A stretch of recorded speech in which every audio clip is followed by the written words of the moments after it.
Hello friends, চলে এলাম আজকে একটা নতুন ভিডিও নিয়ে। আজ ছিল আমাদের বাড়ি কালী পুজো, তো সেই জন্য সবাই মিলে এখানে ঠাকুর আনতে আমরা চলে এসেছিলাম। তারপরে সবাই ঠাকুরটাকে গাড়িতে তুলে নেওয়ার পরে আমরা বাড়ি চলে এলাম, আর এখানে আমার বান্ধবীরাও সবাই চলে এসছে। তারপরে এখানে সবাই এক এক করে ঠাকুর বরণ করে নিচ্ছিল, আর দেখতেই পাচ্ছ এখানে সবাই অনেকে দাঁড়িয়ে আছে, সবাই দাঁড়িয়ে দাঁড়িয়ে বরণ দেখছিল। তারপরে শুরু হয়ে গেল বাতাসা লুট। সবাই কত মজা করছে, কত মজা করে বাতাসা কুড়াচ্ছে,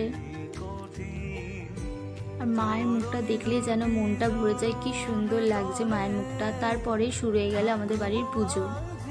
তারপরে আমরা খেতে বসে পড়লাম। ভোগে ছিল খিচুড়ি, আলুর দম, চাটনি, পাঁপড়। তারপরেই আমরা চলে এলাম গঙ্গার ঘাটে, যেহেতু আমাদের বাড়িতে একজনের মানসিক ছিল, সেজন্য আমরা গঙ্গায় চলে এলাম। আর দেখো রাত্রিবেলায় কি সুন্দর লাগছে গঙ্গার ঘাটটা, তাই ভাবলাম তোমাদের সাথেও একটু শেয়ার করি। তো এখানে একটু ঘোরাঘুরি করে নেওয়ার পরে এখানে দণ্ডি কাটা শুরু হয়ে গেল। তারপরে আমরা বাড়ি চলে এলাম। তো আজকের ভিডিওটা এইটুকুনি, ভালো লাগলে অবশ্যই একটা লাইক করে দিও। দেখা হচ্ছে তোমাদের সাথে নেক্সট ব্লগে।